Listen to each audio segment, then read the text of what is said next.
Un incendie de brousse se propage dans les Everglades. Des milliers d'hectares ont déjà brûlé et les équipes d'intervention luttent pour contenir les flammes. Depuis lundi, plus de 19 200 acres ont été dévorés. Mais ce n'est même pas la partie la plus inquiétante de cette histoire.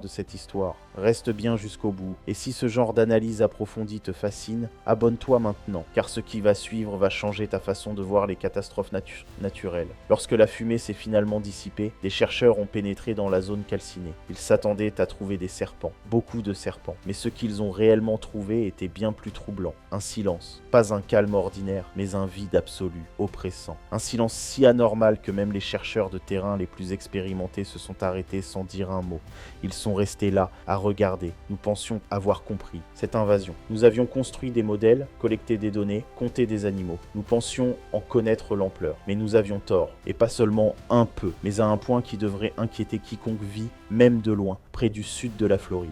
Car lorsque le feu a emporté 30 années de végétation, il n'a pas seulement révélé un problème de prédateurs, il a révélé une scène de crime. Les prédateurs étaient toujours là, mais tout ce dont ils s'étaient nourris pendant 3 décennies avait disparu, complètement. L'air des Everglades n'est pas seulement chaud, il est lourd, il colle à la peau comme une seconde couche, saturé d'humidité et du lent pourrissement de l'eau stagnante. Mais un matin de décembre 2025, la chaleur qui montait d'un vaste champ de cire près du Francis S. Taylor Wildlife Management Area ne venait pas du soleil. Elle venait de quelque chose qui s'était accumulé pendant 30 ans. Une équipe du Florida Forest Service avance lentement le long du bord d'une zone marécageuse. L'un d'eux dit que l'incendie est encore à 0% de contrôle. Cela pourrait durer des jours, peut-être des semaines. Chacun apporte une drip torch, un récipient métallique avec un bec incurvé, d'où s'écoule en continu un mélange de diesel et d'essence sur le sol sec. Ils ne sont pas là pour éteindre le feu, ils sont là pour l'allumer. En quelques minutes, le paysage calme se transforme. Un mur de flammes orangées dévore l'herbe sèche. Le bruit est assourdissant, comme 1000 feuilles de papier froissées en même temps. Le crépitement engloutit même le bourdonnement des insectes. La chaleur se propage en vagues, perceptible encore à 30 mètres. La fumée s'élève, s'épaissit et transforme le ciel bleu en une couverture grise qui semble tout écraser vers le bas. Pour un observateur extérieur, cela ressemble à une destruction pure. Mais voici le point essentiel. Cette terre est faite pour brûler. Depuis des milliers d'années, la foudre enflammait les herbes sèches. Le feu faisait naturellement partie de ce système. Il éliminait les plantes mortes, recyclait les nutriments dans le sol et empêchait les arbres d'envahir les prairies ouvertes. Les Everglades sont un endroit qui a besoin du feu. Mais aujourd'hui, ces brûlages contrôlés ont une autre fonction, plus sombre. Ils sont devenus une arme. Et ce qu'ils révèlent, personne ne l'avait vraiment anticipé. Alors que les flammes continuent de se propager, le sol devant elles s'anime. Des sauterelles bondissent en panique. Des oiseaux plongent pour attraper les insectes en fuite. Une légère pluie tombe près de l'alligator alley, mais personne ne sait si cela changera quoi que ce soit. Et puis, il y a les lapins. Les quelques-uns qui existent encore courent, mais ils courent à l'aveugle. Pas parce que le feu est trop rapide, mais parce qu'ils ont désappris à fuir. Ils trébuchent dans l'herbe, se heurtent les uns aux autres, changent brusquement de direction, comme s'ils avaient oublié comment s'échapper. Ils sont si peu nombreux que cet instinct ancestral disparaît lentement de la population. Et puis, il y a autre chose qui bouge, lentement, lourdement, inexorablement. Cela pousse l'herbe comme une machine sans urgence. Un python birman, long de plus de 3 mètres, masse pure de muscles, est forcé de sortir de sa cachette. Son motif, ce réseau complexe de brins et de tons sableux qui se font normalement parfaitement dans l'eau et l'ombre, ne fonctionne plus ici. Sur un sol noir et brûlé, il devient visible, peut-être pour la première fois depuis des années. En avril 2025, lors d'un feu contrôlé dans le comté de Palm Beach, les gestionnaires ont observé exactement ce phénomène. Lorsque les flammes ont éliminé l'herbe, le sol semblait bouger. Pas un serpent, pas 10, partout, comme s'ils avaient toujours été là, juste sous nos yeux, parfaitement cachés. Mais le plus effrayant est venu après. Lorsque les serpents ont fui leur couverture, quelque chose d'autre est apparu, ou plutôt n'est pas apparu. Pas de raton laveur, pas de renard, pas d'opossum, pas de nuées d'oiseaux s'élevant devant les flammes, seulement des serpents. La bande brûlée n'était pas seulement remplie de prédateurs, elle était vide de tout le reste. Un homme qui travaille depuis 4 ans comme chasseur de pythons pour la gestion de l'eau dans le sud de la Floride a traversé une zone brûlée comme celle-ci en décembre. Il s'est agenouillé dans la cendre et était resté immobile presque une minute. Quand il a finalement parlé, sa voix était à peine audible. « Ce n'est pas normal, a-t-il dit. Ça ne devrait pas ressembler à ça. Non. » Il ne regardait pas un serpent. Il regardait ce qui n'était plus là. Un morceau des Everglades déjà vidé de l'intérieur, bien avant que le feu ne le révèle. Il pensait savoir à quel point la situation était grave. Le feu lui a prouvé le contraire. Pour comprendre pourquoi on met le feu à ce marais, il faut comprendre comment il a été perdu. Pas la version simple. Animaux de compagnie, tempête, négligence. Mais la vérité plus profonde sur la façon dont un système vivant se désagrège lentement, si silencieusement que personne ne le remarque avant qu'il ne soit trop tard. Tout a commencé progressivement. Dans les années 80 et 90, Miami était un centre pour les animaux exotiques. Les gens voulaient quelque chose de spécial, quelque chose de dangereux. Ils achetaient de jeunes pitons. Un bébé, à peine 50 cm, semble presque inoffensif. Il s'enroule autour du bras, calme, fascinant, abordable. Ce que personne ne leur disait, ces animaux ne cessent jamais de grandir. En un an, ce petit animal devient un serpent de 2 mètres, puis 3, puis plus. Et soudain, un prédateur de la taille d'un poteau téléphonique se retrouve dans une boîte en verre dans une chambre d'amis. Affamé, coûteux, difficile à contrôler. Et un jour, les gens font ce que les gens font souvent quand un problème devient trop grand. Ils ouvrent la boîte et ils le libèrent. Ils pensent qu'à de faire quelque chose de bien. En réalité, ils libèrent quelque chose qui n'aurait jamais dû exister dans cet écosystème. Mais même cela n'était pas encore le point de bascule. Le tournant est venu avec une tempête. L'ouragan Andrew a frappé le sud de la Floride en août 1992, laissant derrière lui une dévastation massive. Installations d'élevage, zoos, collections privées, tout a été détruit. Et avec eux, d'innombrables animaux se sont échappés, dont des pitons, des centaines, peut-être plus. Soudain, ce n'était plus un simple problème, c'était une population. Et les Everglades étaient parfaites, chauds, humides, denses, pleins de proies. Aucun animal en Floride n'était préparé à affronter un serpent constricteur de 6 mètres. Même les alligators perdaient des combats qui semblaient impossibles. Et le plus effrayant, personne ne l'a remarqué. Pas tout de suite. Ces serpents ne chassent pas activement. Ils attendent. Ils peuvent rester sous l'eau jusqu'à 30 minutes. Ils se fondent si parfaitement dans leur environnement que même des biologistes expérimentés passent à côté sans les voir. Quand l'ampleur du problème est enfin devenue claire, il était déjà trop tard pour une solution simple. Mais ce sont les incendies qui ont montré à quel point c'était grave. Les chiffres qui ont émergé ensuite sont le genre de chiffres qui font même taire les scientifiques en plein milieu d'une phrase. Dans les zones centrales des Everglades, là où le python birman est le plus dense, les populations de lapins des marais se sont effondrées de 99%. Pas diminué, pas affaibli, pratiquement anéanti. Les ratons laveurs, eux aussi environ 99% de déclin. Les opossums, le même tableau. Même les lynx roux, autrefois des chasseurs fréquents, sont en chute libre. Le marais, autrefois saturé de sons, a perdu sa voix. Il y a 20 ans, on pouvait traverser les Everglades la nuit et entendre du mouvement partout. Des bruissements dans l'herbe, des yeux qui s'illuminaient dans le faisceau d'une lampe torche, une vie tout autour de toi. Aujourd'hui, dans les zones les plus touchées, il n'y a plus rien. Aucun mouvement, aucun froissement, seulement le vent et les moustiques. Le python n'est pas simplement un grand prédateur, c'est un destructeur de système. Il dévore précisément les animaux dont dépendent tous les autres. Prédateur, la panthère de Floride, déjà l'un des mammifères les plus rares d'Amérique du Nord, perd sa base de survie. Les cerfs, les lapins, tout ce dont elle a besoin disparaît avant même d'avoir le temps de se reproduire. Le réseau alimentaire ne s'affaiblit pas seulement, il se disloque. Et cela se produit plus vite que quiconque ne l'avait imaginé. À cela s'ajoute leur reproduction. Une seule femelle peut produire jusqu'à 100 œufs dans une ponte. Même si beaucoup de petits meurent, il en reste suffisamment pour que la population continue à croître. Les estimations actuelles parlent de dizaines de milliers, voire de plus de 100 000 individus. Mais tous ceux qui travaillent sur le terrain disent la même chose. Pour chaque serpent que nous voyons, nous en manquons 100.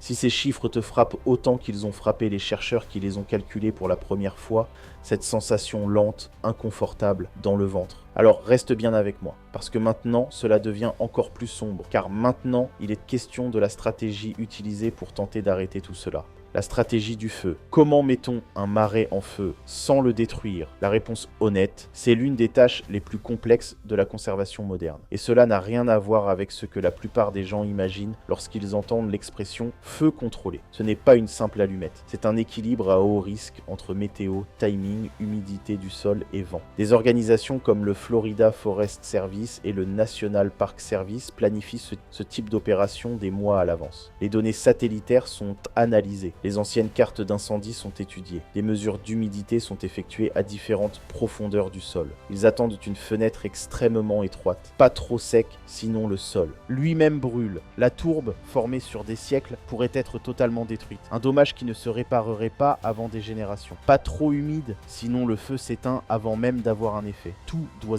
être exactement juste. Cette phase se produit le plus souvent pendant la saison sèche, entre décembre et mai, dans des zones comme le Big Cypress National Preserve ou certaines parties du parc national des Everglades. L'objectif est clair, retirer la végétation, mettre le sol à nu, forcer les animaux à bouger. Les équipes avancent avec des véhicules spécialisés dans des terrains qui engloutiraient des véhicules normaux. Lors des opérations les plus vastes, des hélicoptères sont même utilisés pour larguer de petites sphères incendiaires qui prennent feu à l'impact. En quelques heures, d'immenses surfaces peuvent ainsi brûler de manière contrôlée. L'herbe brûle vite, fort, intensément, mais l'élément décisif se trouve en dessous. Une épaisse couche de matière végétale morte, ce que l'on appelle le thatch. C'est exactement là que vivent les pitons. Là qu'ils se cachent, là qu'ils chassent, là qu'ils régulent leur température corporelle. Quand cette couche brûle, leur protection disparaît. La surface devient une terre noire, brûlante, sous le soleil direct. Et c'est là que se trouve le point clé. Les pitons sont des animaux à sang froid. Ils dépendent entièrement de leur environnement. Un champ ouvert et brûlé devient pour eux insupportable. Ils doivent bouger.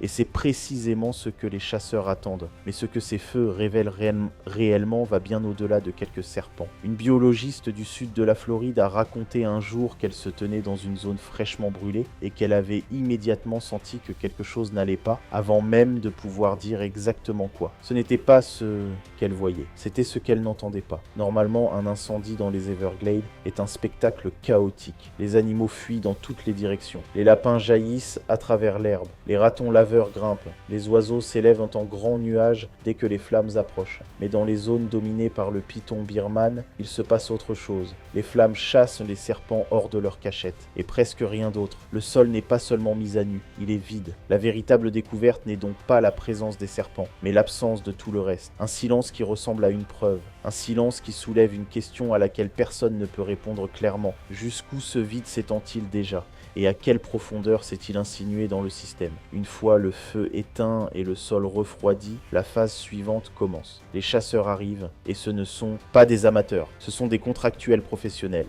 payés à chaque serpent capturé. Des gens qui avancent la nuit dans de l'eau jusqu'aux genoux, entourés de nuées de moustiques si épaisses qu'elles avalent la lumière d'une lampe torche. Des gens qui luttent à main nue contre des animaux dont la pression est suffisante pour briser des os. Et ils le disent eux-mêmes. Après un incendie, tout change. Dans un marais intact, un python est pratiquement invisible. Ses couleurs se confondent parfaitement avec les ombres, l'eau et la végétation. On peut passer à 1 mètre de lui sans le voir. Tous ceux qui travaillent là-bas ont des histoires de presque avoir marché sur un serpent. Mais sur une terre noire, brûlée, là, il se détache comme une tache sur une toile vide. Des études, notamment menées par l'US Geological Survey, montrent que le comportement des animaux change nettement après un incendie. Les pythons équipés d'émetteurs se déplacent alors bien davantage qu'avant. Ils sont agités, délogés, en quête d'un nouvel abri, et c'est exactement ce qui les rend vulnérables. Après un incendie dans le comté de Palm Beach en 2025, le nombre d'observations a augmenté nettement en l'espace de 2 jours. Pour une espèce normalement presque invisible, c'est une différence énorme. Un moment où l'invisible devient visible. Une chasseuse travaillait quelques jours après un tel incendie le long de la limite entre une zone brûlée et une zone intacte. Là où la nature passe brusquement du noir au vert. Elle a remarqué un mouvement près d'un rocher. Une femelle, plus de 3 mètres, pleine d'œufs. Lorsqu'elle s'est approchée, le serpent a jailli en avant, la gueule grande ouverte, les dents comme de petits crochets. Mais quelque chose manquait, la résistance. Pas de végétation dense, pas de racines, pas d'appui. Sur le sol ouvert, il ne pouvait pas exploiter correctement sa force. Ce qui aurait été, dans l'herbe dense, un animal presque invincible, était ici vulnérable. À 2, ils ont pu sécuriser le serpent. Plus tard, la chasseuse a dit qu'elle avait déjà capturé des animaux plus grands. Mais celui-ci, ses œufs. Cela représentait 50 futurs prédateurs en moins. Une seule capture capable de modifier l'avenir. Et c'est exactement le point. Après un incendie, dit, il ne s'agit plus seulement de repérer les serpents à l'œil nu.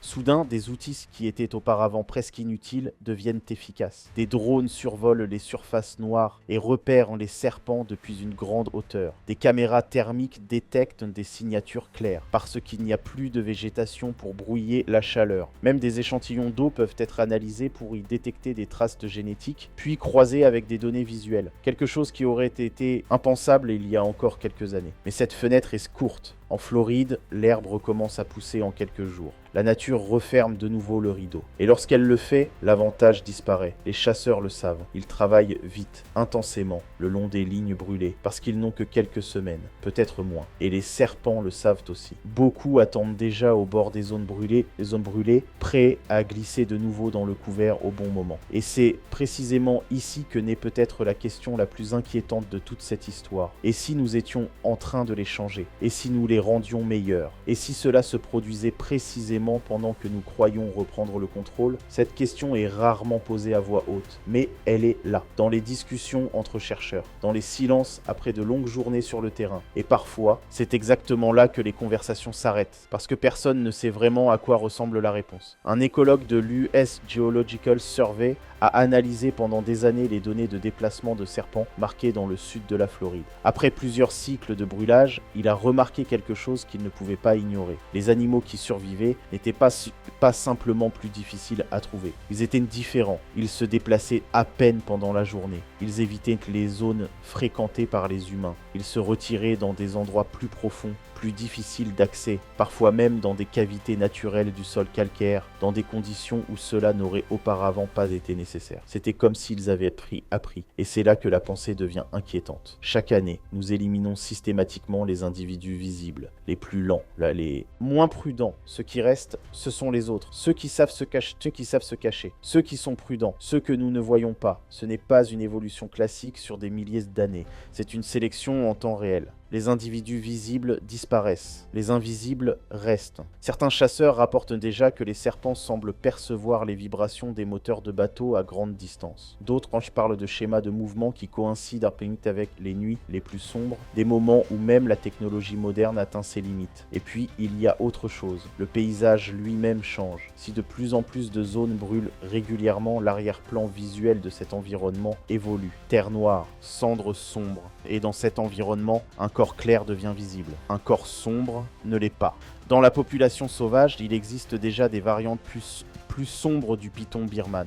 Si ces individus ont un avantage, alors l'équilibre pourrait basculer, lentement, subtilement, jusqu'au jour où quelque chose existe qui est parfaitement adapté aux conditions que nous avons nous-mêmes créées. Un serpent aussi sombre que la terre brûlée, invisible, exactement là où nous voulions le rendre visible. Le scientifique l'a formulé avec prudence, presque à voix basse. Nous ne faisons pas que les chasser, nous les entraînons. Et pendant que ces discussions ont lieu, quelque chose d'autre se produit à l'extérieur. Les serpents s'étendent. On les a déjà observés nageant entre les îles des Florida Keys, des distances qui ne sont pas censées être parcourues par un animal de ce type. Ils apparaissent dans les banlieues, dans les jardins, à côté des piscines, dans des endroits où ils n'étaient jamais vus auparavant. Les canaux du sud de la Floride agissent comme des routes, des connexions directes entre le marais profond et les zones habitées. Et lorsque la pression devient trop forte dans les zones centrales, quelque chose de crucial se produit. La population ne disparaît pas, elle se déplace, comme de l'eau contournant un obstacle. En même temps, il existe des régions pratiquement inaccessibles, trop humides pour le feu, trop denses pour la visibilité, trop éloignées pour les bateaux ou les drones. Là-bas, quelque chose pourrait se développer que nous comprenons à peine, de vieilles des femelles,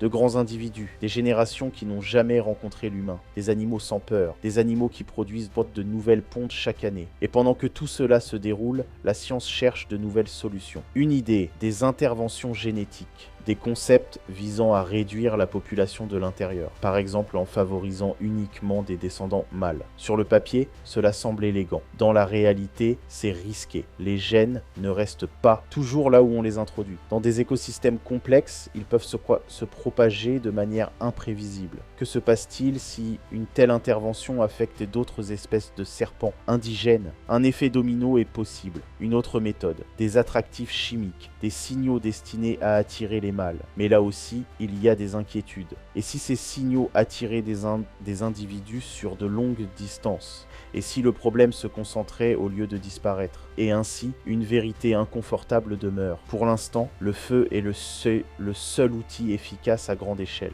Tout le reste est encore théorie. Le feu crée de l'espace. Il offre aux rares animaux restants, lapins, oiseaux, cerfs, un court moment de survie. Un moment sans menace constante. La prochaine fois que tu verras de la fumée s'élever au-dessus du sud de la Floride, ne pense pas seulement à la destruction. Pense à une tentative. Une tentative de rendre visible ce qui s'est caché pendant 30 ans. L'herbe repoussera. Elle repousse toujours. Mais la vraie question n'est pas de savoir si le paysage va se rétablir. La vraie question est qu'est-ce qui a appris à s'y cacher encore mieux? Si tu es resté jusqu'ici, écris-moi ce que tu en penses. Penses-tu que nous sommes en train de gagner ce combat? Ou sommes-nous en train de créer quelque chose que nous ne pourrons plus jamais rattraper? Nous sommes à un point où deux dynamiques s'accélèrent en même temps. D'un côté, les méthodes deviennent de plus en plus précises. La technologie progresse. Les drones volent plus bas, plus silencieusement, plus longtemps.